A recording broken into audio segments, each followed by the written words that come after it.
Now joining me is James Garcia with the Arizona Hispanic Chamber of Commerce.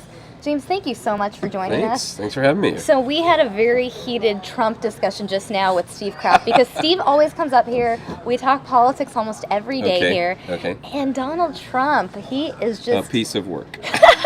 He's a piece of work. He is taking over all headlines on all cable news networks and newspapers online. I mean, there's so many other people running. He's kind of I think he's right now, he's sort of a political hurricane. You know, we just sort of, we pay attention to hurricanes as they're approaching, when they do their damage, and then they start to go away, and we just go, okay, that's done. We're done with that now. We're going to move on to the next hurricane. This could be a really bad hurricane season, though, yeah, well, James. I don't know. I'm convinced that... If he's a hurricane, he's like Katrina or Sandy. Yeah, oh, no. He's being destructive, absolutely, yeah. But, I mean, I think we're paying attention to him in that way that we pay attention to car wrecks on the side of the road. Right. It's a fleeting thing. Mr. Trump isn't going to go away forever, but eventually he will go away from this presidential campaign because people will just get tired and bored. You think so? Oh, absolutely. I'm convinced. He'll get. I mean, he'll make headlines as long as he stays in, as long as he keeps saying I'm a presidential candidate. But I think eventually people will just get sort of sick and fed up. Right. Well, the Arizona Hispanic Chamber of Commerce, I know you guys issued a statement today. We did. Just basically addressing Donald Trump and all of his negative remarks regarding Latinos. The thing about it, of course, is that the single most offensive thing he did was he just sort of throws out this broad swath kind of depiction of what Mexican immigrants are, and it's, first of all, the fact that it's so overgeneral, it immediately makes it suspect. But then to sort of specifically somehow categorize almost an entire group of people in the way that he has, it's insulting. It's insulting. It's offensive. It's grotesque on some level. Yeah, it's just you painting everyone with one brush, and it doesn't even make sense. And I think it doesn't make any sense. It doesn't make any sense on a common sense level. Right. The one thing that we know also, if you look at things like the Bureau of Labor Statistics, the Bureau of Crime Statistics, you discover immediately that immigrants in general do not commit crimes at any higher rate than the average American. The same rate, if that. Right, if that, right. And you also know that certainly in terms of these kinds of specific categories that he just sort of threw out, rapists and so on and so forth, there is no way that you can in any way document factually that somehow any group of people are more likely to commit rapes or do any of these. So it's absurd on its face. And the thing is, he's a smart man. He's an intelligent man. I presume he reads the newspaper with some regularity and has probably seen the same stories that I do. Right. And yet he delivers these kinds of messages off the cuff. For what purpose?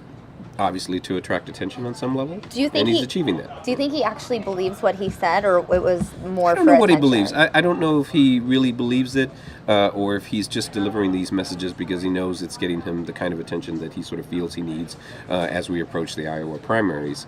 But his motive, only he knows what his motive is. What I do know is that the words that are coming out of his mouth are factually incorrect, insulting, derogatory, and frankly, bigoted.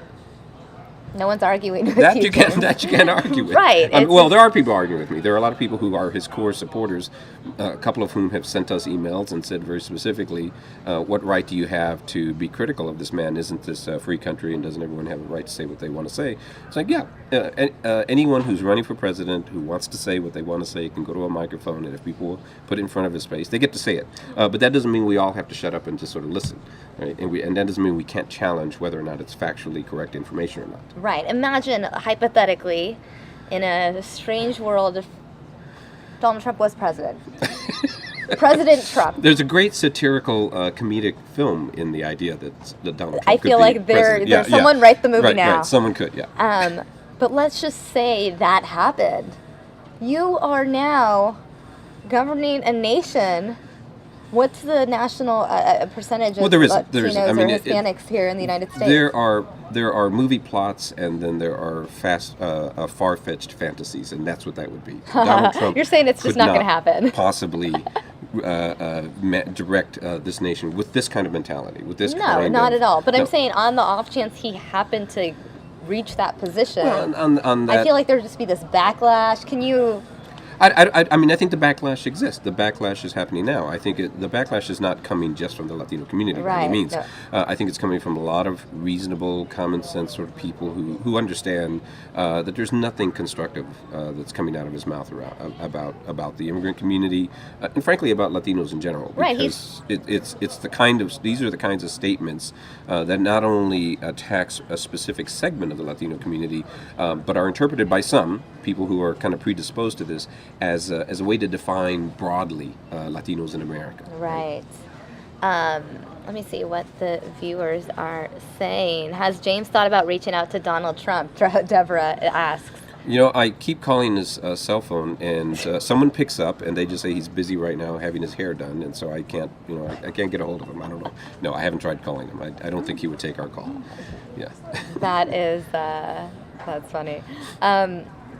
But with Donald Trump, the whole situation, I mean, after making those remarks, a lot of people were calling for NBC to drop him. Yeah. And then NBC, went ahead and dropped him. Macy's dropped him. We're learning that sort of mattresses dropped him. Right. I mean, he's losing a lot of business deals because of it. Yeah, he's losing some business deals. I don't think that he really cares. But I do. One thing that I think that has come out of this, that's a positive, that's a plus, is that we're having a conversation about the purchasing power of the Latino community in the United States of America, and that's what's happened. That's why Univision pulled out, because Univision's primary market, of course, is Spanish language speaking Latinos in the United States of America. Right. That's why NBC pulled out, because they have that constituency too.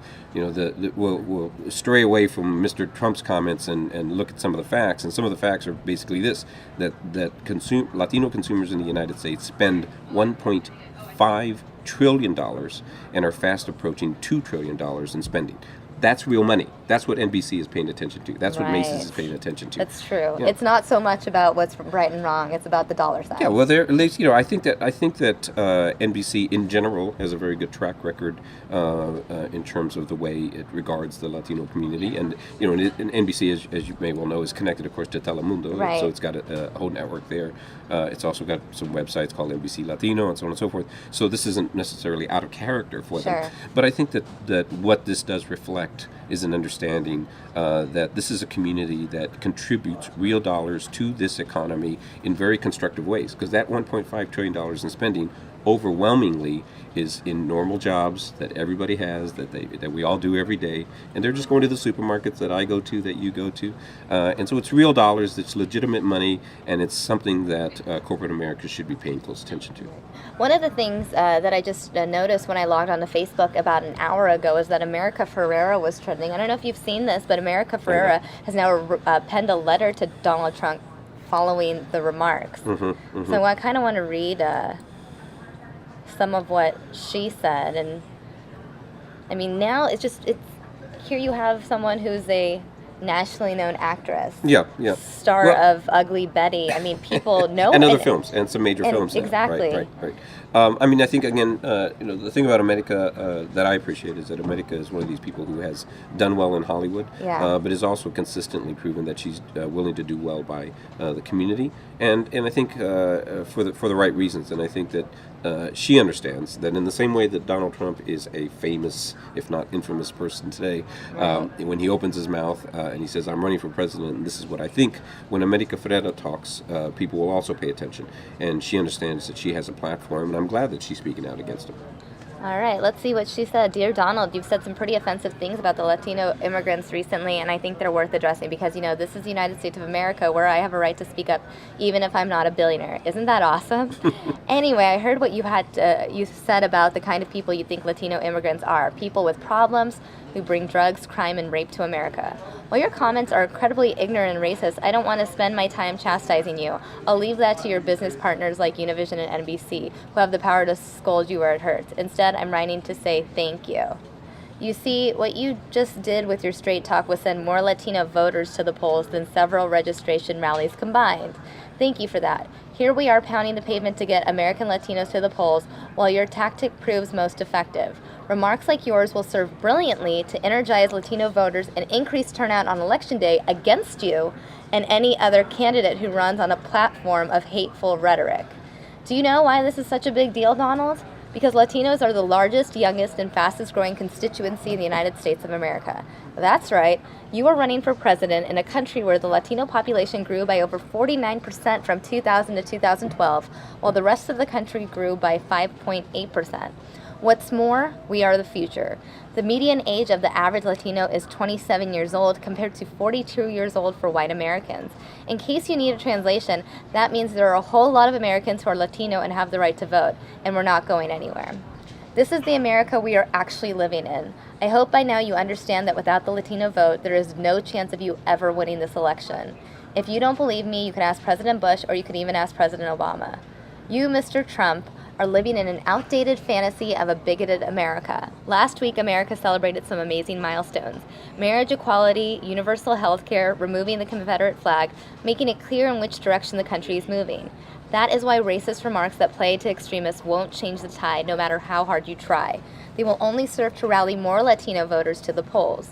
Your negativity and your poorly thought out speech ignited a fire in our community. Thank you, Mr. Trump.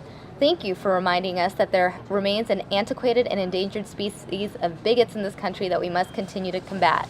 Thank you for reminding us to not sit complacently at home on Election Day, but to run to the polls and proclaim that there is no place for your brand of racial politicking in our government. Thank you for sending out the rallying cry. You have made your thoughts on the Latino community clear and you continue to stand by them. And in return, we will do more than tweet about our indignation and beat piñatas of your likeness. We will silence you at the polls. We will vote and use our growing position in United States politics. Our fellow Americans who understand and value our contributions will join us. We know there is nothing that scares you more. The truth is, Mr. Trump, that your comments mean that you failed to see that immigrants are what have made this nation. They are at the core of our ideals, and they are at the foundation that keeps us afloat. No, Mr. Trump, you may not reduce us to drug dealers and rapists. We are moms and dads, sons and daughters. We are valedictorians and honor students. We are college graduates, bankers, police officers, entertainers, teachers, journalists, politicians, and we are the future of America. Thank you for helping us in our word to energize the Latino vote and to usher in our shared future. Keep it up. Sincerely, America. Wow. She actually went to USC the same time I did. Side note. Yeah. I'm just reading her description. Yeah. She's Well, of Honduran descent. Yeah. And she's, the thing about America, too, is that she's engaged in this issue in terms of Latino voter registration around the country. So this speaks directly. She's speaking, I think, from direct knowledge of the whole process. And what she's saying really is on a national scale that could potentially come from this, particularly if he stays in the race, and particularly if he somehow manages to get through the primaries, is that there is a constituency out there that is real, that is being inspired to register to vote, sometimes because they wake up in the morning and they say, I don't want this person to run my life. You just that guy can't win, therefore I'm going out to vote for someone or that guy can't win, or I'm going to vote, or I'm afraid that someone like this could possibly win, and so I'm going to become active. And we've seen that phenomenon, bringing it back home, we've seen that phenomenon take place here in Arizona. There was definitely a movement in this state that kind of peaked around 2010 with the passage of SB 1070, and as a result, literally tens of thousands of Latinos have registered to vote. The little known fact, and getting back to the facts, is that in the state of Arizona, that the number of Latinos who are registered on the permanent early voting list, which is the list that kind of predicts high propensity of turnout, tripled among Latinos over the last several years, and it tripled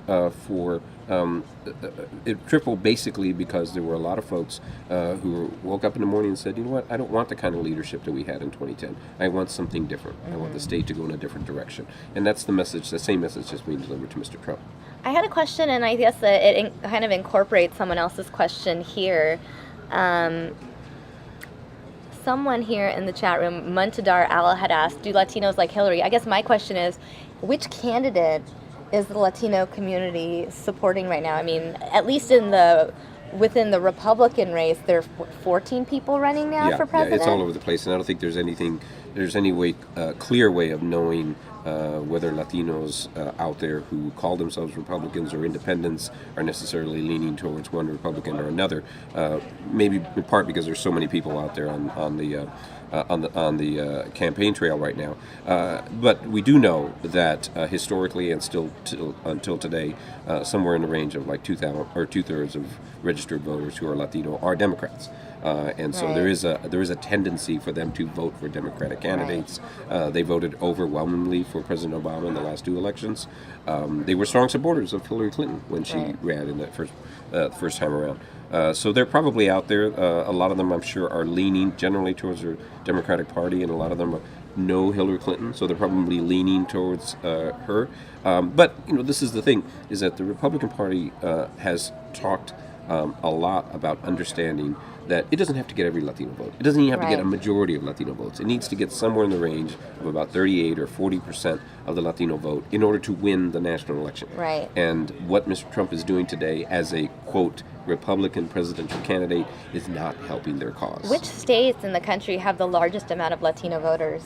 Probably California. I mean, California. I guess that would logically make sense. Yeah. I mean, California has, I think, has already surpassed 35% of the and they have a lot of electoral votes. I guess I'm saying from a presidential election standpoint. Yeah, and in states where Latinos are prevalent, states like California, Texas, Florida, New York, these are all big electoral states.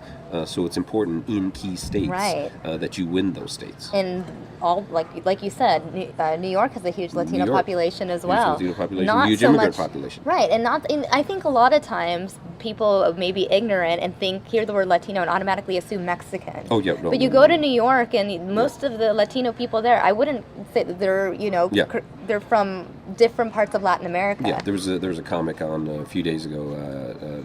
I think he was at a Univision event actually speaking Spanish, but he was talking about how Mr. Trump's views of Latinos is that they're somehow all Mexicans, and he just thinks there are different kind of Mexicans: Puerto Rican Mexicans, Cuban Mexicans, Dominican Mexicans, and obviously he's being facetious, but there is something to that idea that this kind of broad generalization. Like if you're brown, you're Mexican. Yeah, that idea.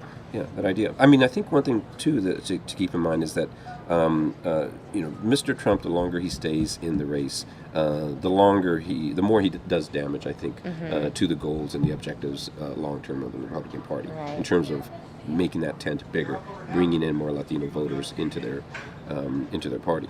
Of the Republicans running this far, who have you observed to be, I guess, the most Latino friendly?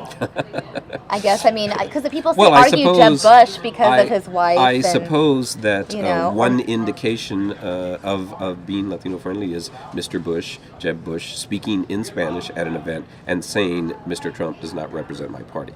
You can't get too much more Latino friendly than that, except maybe voting in support of comprehensive immigration reform. Or like people maybe. Yeah. So there are some. There's been some of that coming out from some of the candidates, but frankly, I think we need to hear from all of the candidates on what they think of this guy, whether they want to run against him, or whether they think he's the kind of person who should be representing America. The question isn't, does Mr. Trump have a right to run for president? Absolutely. Does he have a right to go to a microphone and say pretty much whatever he wants as long as it's not violating FCC rules on profanity violation or whatever? But the bigger question is this the kind of person that we want to represent the United States on the world stage and to represent the people overall in the United States, not just Latinos, but everyone? Yeah. Right. Jocelyn chiming in from the Canada saying he would call us Canadians no Mexicans. People laughing at the comment Puerto Rican Mexicans. Different people chiming in. I see Harvey Prather is also an immigrant born in Mexico. So it's nice to see some of the people chiming in as well. Harvey's saying he did not call Mexicans rapists. No, he did, point blank. He talked about Mexicans as they are rapists. In fact, it's almost verbatim the phrase that he used. They are rapists is the word that he used. And it not only is it a gross generalization, but it's completely unfactual. Right. It's just like, and we can't deny. There's no proof that one race rapes more than another race. Absolutely, and certainly, if you were to confine sort of any population and start to look at sort of the numbers, everybody has some element of it that's going to be committing a certain number of crimes. But there's absolutely no evidence to suggest that somehow immigrants rape people more or in general, commit crimes any more than anyone else. Right. Wow. Oh, man. There's a lot said. I mean... Yeah, I think too that I think for us coming back to Arizona for a moment and sort of asking ourselves kind of what this has to do with our state. Well, it has a lot to do with our state because this is a state that is 1/3 Latino. Of those Latinos in this state, something like 85% of them are of Mexican origin. I'm of Mexican origin, right. And it also gets to the core of this question about the buying power of Latinos in this state. The Latino population, which is about 1/3 of the population, spends $50 billion a year every year on consumer goods and has almost 70,000 small businesses. That's real. That's real money. That's a real impact that's being had on the state, and not a lot of people realize this, but America mentioned, for instance, that the Latino population grew about 48% from 2000 to 2012. In this state, the population of Latinos doubled between 1990 and 2010, right? And it's kind of on track in another generation to double again, right? So by the time my daughter is a young woman working professionally, maybe here at Fox, who knows, the population of Latinos will be above 50% in the state of Arizona. Right? So that's the future of Arizona. That's a large percentage. It is a large percentage, and you just can't wake up in the morning and say, I'm running for president, but I'm going to malign a group of people who will soon be 50% of the population. It just doesn't work. It doesn't work like that. It doesn't add up. Someone had asked, what exactly did Donald Trump say? I see Carmina copied and pasted it. When Mexico sends its people, they're not sending their best. They're sending people that have lots of problems. They're bringing drugs. They're bringing crime. They are rapists, is what he said. They are rapists. Yeah, it's pretty... And again, it's a broad oversimplification and stereotyping of an entire group of people, and we have enough issues. I mean, the state of Arizona right now is, I think, working constructively to rebuild its relationship with Mexico. There was a trip to Mexico just a week or 10 days ago, and our governor went down there, and he was well received. I think, because he's been delivering personally a message that I'm trying to have a new conversation about what it means to have this relationship between Arizona and Mexico, so I think the thing about Trump is that he's coming from that segment of the community that still seems to want to kind of live in this place that generated things like SB 1070. And SB 1070, by the way, was not the worst bill of its kind in the country. There were even tougher ones. Alabama passed one that was even tougher, and I think the state of Georgia. Can you explain SB 1070 for some viewers who don't live in Arizona? We have people watching from all over the country and the world. Yeah, just briefly, SB 1070, Senate Bill 1070, was a bill that came in 2010. It was a package of legislation, actually, and it imposed basically all kinds of prohibitions on immigrants. It was essentially trying to manage immigration policy on a state level. Ultimately, what happened was that the Supreme Court ruled that almost all of that bill was unconstitutional, and that only the federal government has a right to do that. There is a provision that still lingers, which is actually called the Show Us Your Papers law, which allows local police officers, if they suspect that someone's engaged in a crime, if they met me and they thought, I think he's committing a crime, they could ask me my citizenship status, right? Which a lot of people still object to, and that is still in place, but frankly has not been enforced. Almost all local police, including the sheriff's department, have essentially taken a hands-off approach now. Right. And so that is still technically on the books. But at the time of its passage, a lot of people were very upset. Tens of thousands of people marched. The nation organized an economic boycott against the state of Arizona. The kind of reaction you're seeing delivered against Mr. Trump came down on the head of the state of Arizona at that time. And we've, I think, very constructively started to move away from that. And that's a good thing. Move away from that mentality, and that law, even the smidgen of it that's left, is almost powerless now. Oh man. Well, Rocky chiming in saying Trump seems to forget that the Germans didn't send their best, the Irish didn't send their best, the Chinese didn't, the Poles didn't, nor has anyone else sent their best. I don't agree with that. I've thought about this before. I mean, I work as a communications director for a chamber of commerce, the Arizona Hispanic Chamber, and I've often talked about immigrants as being some of the single most entrepreneurial people in the world, because they live in Guanajuato, the state of Guanajuato, or the state of Oaxaca, 2,500 miles away, or whatever the distance is, and they sort of get up and they say, I want to start a new life. And they find some way by train or bus and a combination of walking and sometimes walking through this horrendous heat in this desert, and they get to some new place and they start a job, and a lot of them start small businesses. Right. 1/3 of those 70,000 jobs or 70,000 businesses in Arizona that are owned by Latinos are 1/3, somewhere between 1/4 and 1/3 are immigrant owned. So these are entrepreneurial people. These are some of their best people. Right. These are people that the government of Mexico would really rather not lose if they had jobs to keep them. Right, and you can say that about a number of countries around the world. One of my really good friends, his father immigrated from India and first came here with literally I think $7 and some watches, started selling watches on the street, now runs this major fashion line in Los Angeles. It is probably true to say that many immigrants do come from the working class in their homelands, and many of them do come because for whatever reason there's not an opportunity for them there. But that is not to suggest that somehow these are people who are inferior. I think if they show up and they're willing to work as hard as they do, and sometimes start businesses, and how many? What is it? 40% of the major tech companies on the Fortune 500 were started by immigrants, right? So I don't think it's a fair characterization of the people coming that somehow they're not the nation's best. They may not be the elite, they may not be the most educated, but that doesn't necessarily define them as people and as individuals who have real, the willpower to work hard. Right. Some people are arguing, well, immigrants take away American jobs. Then you have Rocky saying the flip side, if you're an American and you lose a job to an immigrant who comes into this country probably not even speaking Spanish, you're a massive loser and deserve to lose it. No, I think this argument, there may have been something to this argument decades ago, but now that we're in an economy where it is said that at least 60% of the jobs in our economy require at least a high school diploma, at least, if not more, like some sort of post-high school education, right?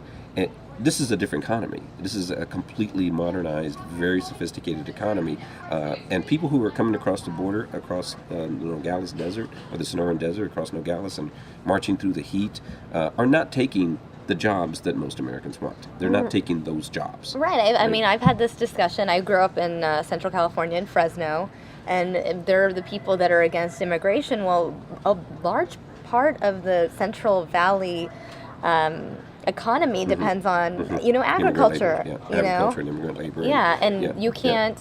Yeah, when you I can't walk have around, both. Yeah, when I walk around my neighborhood now in Tukey Foothills, and I look up and I see who's putting roofs on houses in this weather, right at 105 How hot is it degrees. right now? People who are up there at Let's dawn see. and they work till 1 o'clock, and then they have to stop because otherwise they would kill them.